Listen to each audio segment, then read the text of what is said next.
আসসালামু আলাইকুম। আপনারা দেখছেন সিভিএন টিভি ইউএসএ সংবাদ বুলেটিন। সঙ্গে আছি আমি আইনাল হক। শুরুতেই এসেনশিয়াল হোম কেয়ার সংবাদ শিরোনাম। জাতিসংঘে রাশিয়ার পক্ষে যুক্তরাষ্ট্রের বিরল ভোট। মাস্কের প্রশাসনিক ভূমিকা নিয়ে প্রশ্ন তোলেন যুক্তরাষ্ট্রের বিচারক। সরকারের চেয়ে রাজপথে থাকা বেশি প্রয়োজন, তাই পদত্যাগ করেছি বলেন নাহিদ।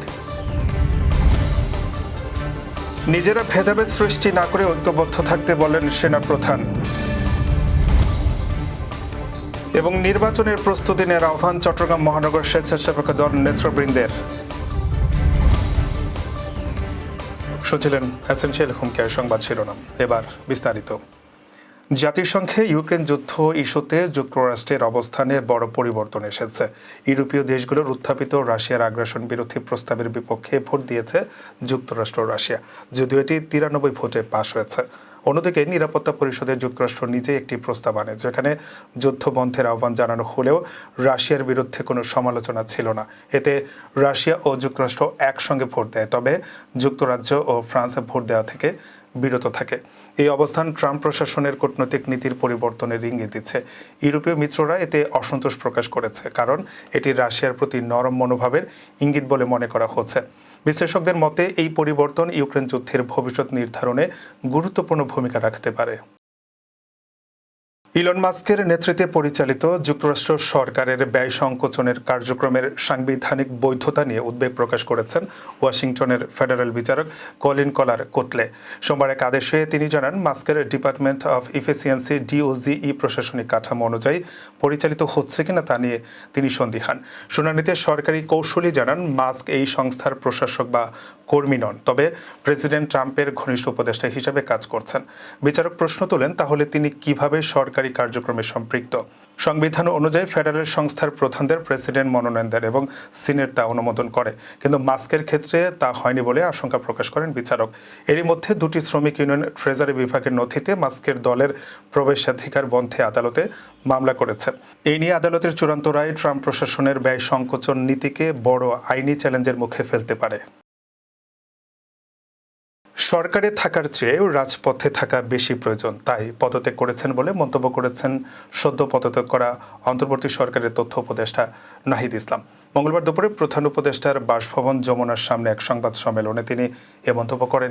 নাহিদ ইসলাম বলেন, আমি পদত্যাগপত্র জমা দিয়েছি, সব কমিটি থেকে ইস্তফা দিয়েছে। গণঅভ্যুত্থানের পরিপ্রেক্ষিতে 8ই অগাস্ট গণঅভ্যুত্থানের প্রতিনিধি হিসেবে 3 জন অন্তর্বর্তী সরকারের দায়িত্ব নেই। তখন দেশের জাতীয় নিরাপত্তা গণঅভ্যুত্থানের আকাঙ্ক্ষা বাস্তবায়নের জন্য দায়িত্ব গ্রহণ করা আমাদের কাছে মনে হয়েছিল যৌক্তিক। গত 6.5 মাসের পরিপ্রেক্ষিতে সরকার কাজ করছে, হয়তো আমরা আশানুরূপ ফলাফল এখনও পাইনি, কিন্তু আমার কাছে মনে হয়েছে সরকারে একটা স্টেবিলিটি এসেছে।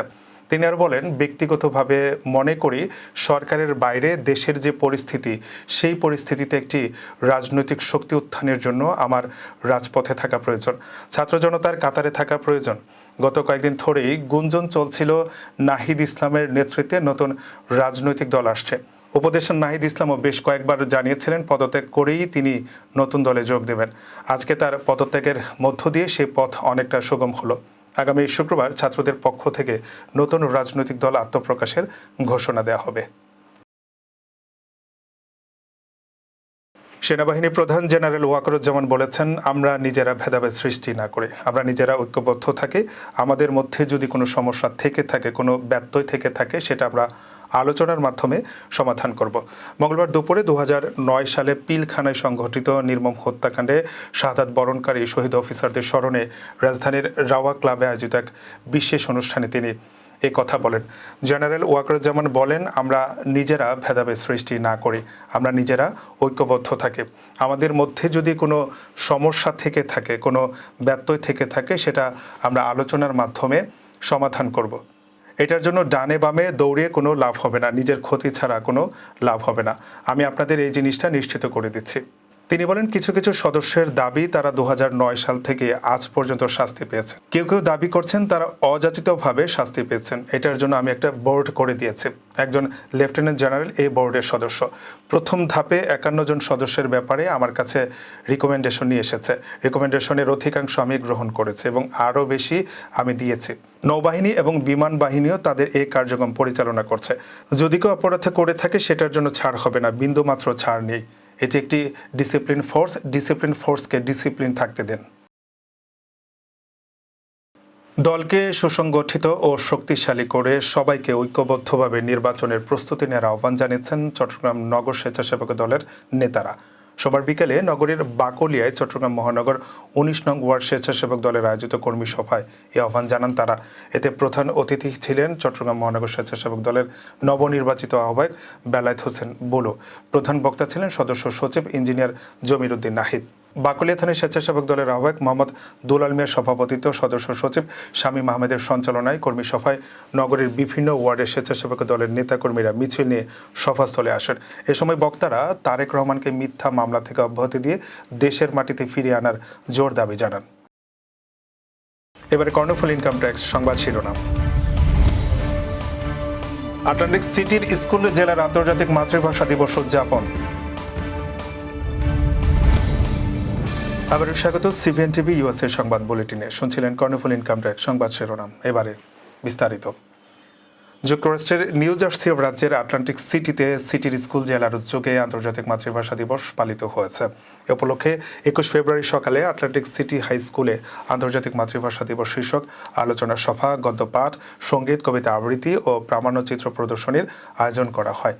স্কুলের সেক্রেটারি মিতহাতে সিদ্দিকীর সঞ্চালনায় অনুষ্ঠানে আন্তর্জাতিক মাতৃভাষা দিবসের তাৎপর্য নিয়ে আলোচনা করেন আটলান্টিক সিটির পাবলিক স্কুলগুলোর superintendent Laquetta Small, Atlantic City school board সদস্য Subrata Chowdhury, Bangladesh association of South Jersey trustee বোর্ডের সভাপতি আব্দুর রফিক। উপস্থিত ছিলেন স্কুলের অধ্যক্ষ ডোনাল্ড হ্যারিস।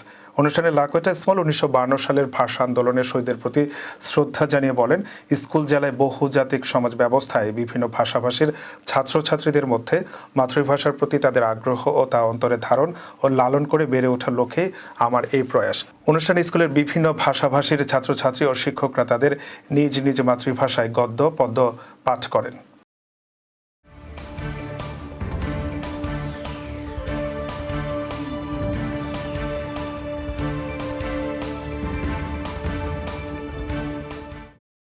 প্রতিদিনের উল্লেখযোগ্য ঘটনা কালক্রমে রূপ নেয় ইতিহাসে।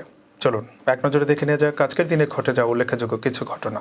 1862 সালের আজকের এই দিনে মার্কিন যুক্তরাষ্ট্রের প্রথম কাগজি মুদ্রা চালু হয়। 1908 সালের আজকের এই দিনে হাডসন নদীর নিচে দিয়ে প্রথম টানেল খুলে দেওয়া হয়।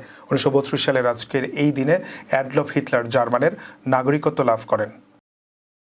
দর্শক, এই ছিল সিবিএন টিভি ইউএসএ সংবাদ বুলেটিনে। শেষ করছি, পরবর্তী বুলেটিন দেখার আমন্ত্রণ জানি। এতক্ষণ সাথে থাকার জন্য ধন্যবাদ সবাইকে।